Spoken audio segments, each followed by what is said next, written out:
जय हिंद दोस्तों। मैं अनंता आप सभी का स्वागत करती हूँ। आई होप कि आप सब लोग अच्छे होंगे।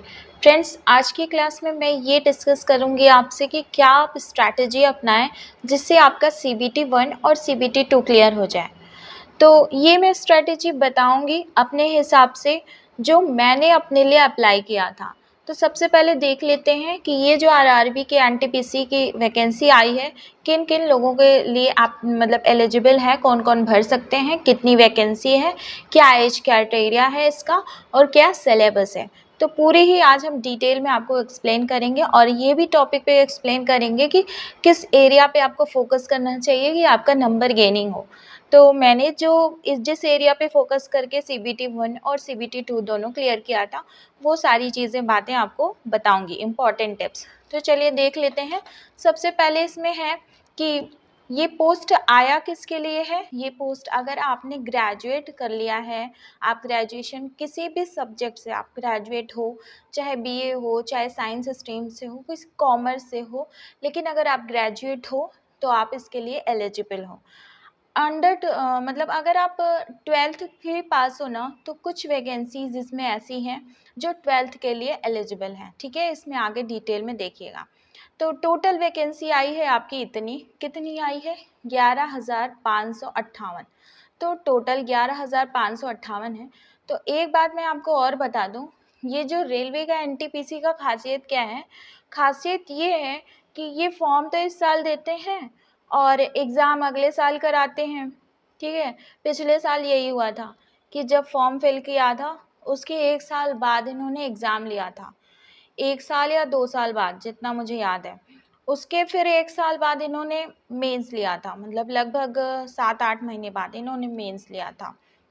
जनवरी में CBT 1 का था और जून में CBT 2 का था। तो इस हिसाब से आप देख लीजिए कि कितना लेट प्रोसेस होता है इसका। लेकिन फिर भी अगर वैकेंसी आई है तो आपको इसका बेनिफिट तो उठाना ही चाहिए। तो एग्ज़ाम होता है ऑनलाइन मोड। ठीक है, मतलब स्क्रीन कंप्यूटर पे आपको एग्ज़ाम देना रहेगा, CBT 1 का भी और CBT 2 का भी। जब CBT 1 और CBT 2 क्लियर हो जाए, फिर उसके बाद मैं CBAT और डॉक्यूमेंट वेरिफिकेशन की बात करूँगी। तो ये दोनों बातें तो बाद में होंगी। पहले जो क्वालिफिकेशन राउंड है वो CBT 1 और CBT 2 ही इम्पॉर्टेंट हो जाता है। तो चलिए, ये तो रही इसकी ऑफिशियल वेबसाइट्स, आप जाके यहाँ से चेक भी कर लीजिएगा। और चलिए इसके बारे में मैं डिटेल में कुछ बात कर लेती हूँ। इसमें आई है वैकेंसी जूनियर क्लर्क कम टाइपिस्ट की। तो आपकी जो टाइपिंग स्किल भी वहाँ इस वैकेंसी में चेक करी जाएगी। कौन कौन सी वैकेंसी में, थोड़ा मैं आपको डीप में अच्छे से दिखा देती हूँ। यहाँ पे देखिए, जूनियर टाइपिस्ट की आई है, अकाउंट टाइपिस्ट की आई है, जूनियर टाइम कीपर की आई है। तो ये इतनी सारी वैकेंसीज़ हैं, ये आपको देख लीजिए। ठीक है, तो ये इतनी सारी वैकेंसीज़ हो गई। तो एक बार जनरल क्राइटेरिया ले लीजिए वैकेंसी का। अब ये एग्ज़ाम होगा कैसे, आपका सबसे पहले स्टेज 1 होता है। तो स्टेज 1 में 3 पार्ट्स होते हैं। 3 पार्ट्स में से क्वेश्चंस पूछे जाते हैं, वो भी मैं आपको डिटेल में बताती हूँ कि कौन कौन से एरिया से क्वेश्चन पूछे जाते हैं। तो प्री हो गया, उसके बाद CBT 2 होता है। फिर टाइपिंग, कुछ ऐसे इसमें जॉब है जिसमें टाइपिंग स्किल मांगी जाती है। तो टाइपिंग आपको मतलब कि कम से कम 2-3 महीने पहले अगर आप सीखेंगे तो कवर हो जाएगा। ठीक है, डॉक्यूमेंट वेरिफिकेशन, फिर उसके बाद मेडिकल वगैरह, फिर फाइनल सिलेक्शन। यही इसका इतना सिलेक्शन प्रोसेस है। अब बात आ जाती है कि इसमें माइनस मार्किंग वगैरह भी होती है। तो जो CBT 1 होता है, जो प्रारंभिक परीक्षा होती है, उसमें कितने क्वेश्चंस होते हैं। तो उसमें क्वेश्चंस कितने होते हैं, जितने जितने अंक होते हैं उतने ही क्वेश्चंस होते हैं। कुल 100 प्रश्न पूछे जाते हैं और सभी कितने नंबर के होते हैं, सभी प्रश्न 1-1 नंबर के होते हैं। लेकिन यहाँ पे एक चीज़ आपको ध्यान देना है कि जो आपको 100 प्रश्न करने होंगे वो मात्र 90 मिनट में करने होंगे। मतलब 1 घंटा और 30 मिनट, बस इतने में ही आपको करने होंगे। अगर आप नॉर्मल हैं, मतलब कि एबनॉर्मल नहीं हैं, जैसे विजुअली इम्पेयर्ड वगैरह होते हैं, तो उनके लिए थोड़ा सा एक्स्ट्रा मिल जाता है टाइम। नेगेटिव मार्किंग क्या है इसमें, नेगेटिव मार्किंग 1/3 की है।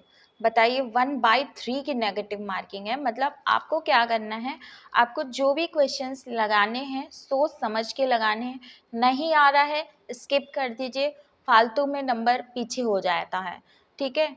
तो इसमें ज़्यादा से ज़्यादा अटेम्प्ट करने की बिल्कुल भी कोशिश मत करिएगा, ये ट्रिक रहती है।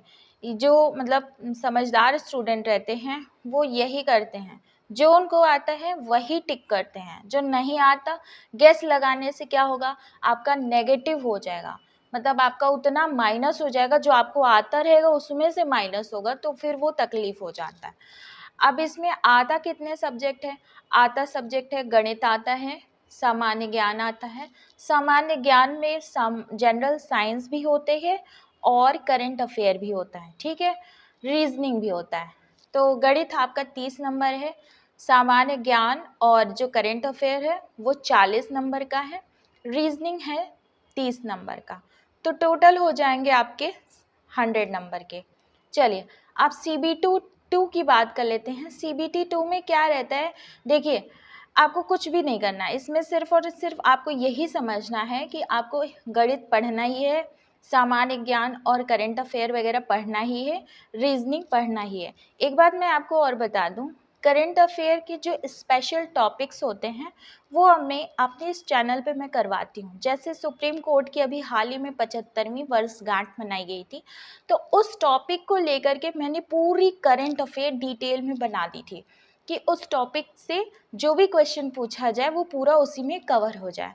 तो मैं टॉपिक वाइज करंट अफेयर बनाना पसंद करती हूँ, ताकि आपके लिए अच्छा हो जाए कि आपको एक ही जगह पे सारी चीज़ें मिल जाएं। तो आप करंट अफेयर के जो मेरा सेक्शन है उसमें जा कर के टॉपिक वाइज अच्छे से कवर कर लीजिएगा, वो आपके लिए पूरा टॉपिक वहाँ से अच्छे से आपका कंप्लीट हो जाएगा, ठीक है। तो मैं ये नहीं कह रही हूँ कि सिर्फ मेरा ही पढ़िए, मैं ये कह रही हूँ कि जो चीज़ें मैं दे रही हूँ वो A to Z है, ठीक है। A to Z का मतलब जो भी टॉपिक मैंने करवाया उस टॉपिक का A to Z है, ठीक। अब आगे यहाँ पे बात कर लेते हैं। CBT 1 में वही आपका मैथ्स आएगा। मैथ्स के कुछ ये देखिए, ये जो सिलेबस है संख्या प्रणाली, आप इसको स्क्रीनशॉट करके पढ़ लीजिएगा, ठीक है, स्क्रीनशॉट कर लीजिए, इसको पढ़ लीजिएगा। और मैं क्या करवाऊंगी, अब यहाँ पे देखिए, यहाँ पे रीजनिंग का है, रीजनिंग भी स्क्रीनशॉट कर लीजिए, ये सिलेबस देख लीजिए। तो ये एक नॉर्मल सिलेबस है जो कि कॉम्पिटिटिव एग्जाम्स में पूछे जाते हैं। यही सिलेबस, सेम सिलेबस आपका मतलब कि CBT 2 में भी रहता है। अब चलिए बात कर लेते हैं एज लिमिट की। तो कितनी एज लिमिट होनी चाहिए, मैक्सिमम एज लिमिट होनी चाहिए 30 ईयर्स, जो कि 10+2, मतलब अगर आप 10+2 वाले फॉर्म फिल कर रहे हैं तो आपकी मैक्सिमम एज 30 होनी चाहिए और मिनिमम एज आपकी 18 होनी चाहिए, ठीक है। और अगर आप ग्रेजुएट लेवल का फिल कर रहे हैं तो आपकी मैक्सिमम एज 33 होनी चाहिए, जो कि 2 जुलाई 1986 से पहले की हो, ठीक है। और सबके लिए अलग अलग क्राइटेरिया है, ठीक। और मिनिमम हो गई 18 ईयर्स। अब चलिए यहाँ पे हम एजुकेशनल क्वालिफिकेशन देख लेते हैं अलग अलग पोस्ट के लिए, जो कि आपके लिए जानना ज़रूरी है। ये देखिए, यहाँ पे जो कॉमर्शियल अप्रेंटिस होते हैं उनको ग्रेजुएट होना चाहिए, स्टेशन मास्टर को ग्रेजुएट होना चाहिए, गुड्स गार्ड को ग्रेजुएट होना चाहिए। मतलब आप अगर ग्रेजुएट हैं तो आप इन चीज़ों को अप्लाई कर सकते हैं, ठीक है। तो सीनियर क्लर्क वगैरह, ये जो जूनियर अकाउंटेंट हैं, तो इनके लिए क्या है, इनके लिए आपको भी ग्रेजुएट होना चाहिए। अब इसमें नेक्स्ट देखते हैं, हाँ, ये सीनियर कॉमर्शियल, ये सीनियर टाइम कीपर, ये सब ग्रेजुएट होना चाहिए। और इसमें कुछ पोस्ट हैं जिसमें 10+2 के लिए हैं। देखिए, ट्रैफिक असिस्टेंट में भी आप ग्रेजुएट होंगे तो ही मतलब लिया जाएगा।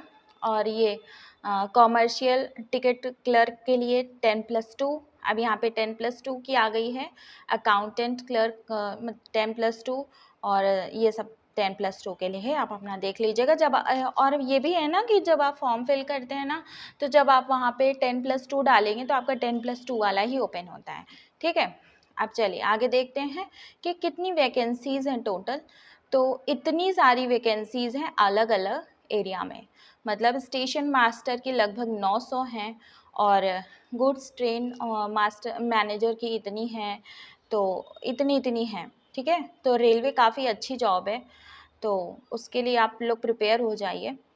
और यहाँ पे मैं अपनी स्ट्रैटेजी बताने वाली थी आप लोगों को। तो चलिए मैं आपको एक की एरिया बता रही हूँ, एक इम्पॉर्टेंट फैक्ट बता रही हूँ जो मैंने अपने लिए अप्लाई किया था, कि जिस वजह से मेरा ये क्लियर हुआ था एग्ज़ाम। तो वो आप भी अगर उस पे फ़ोकस करें तो आपका भी क्लियर हो सकता है।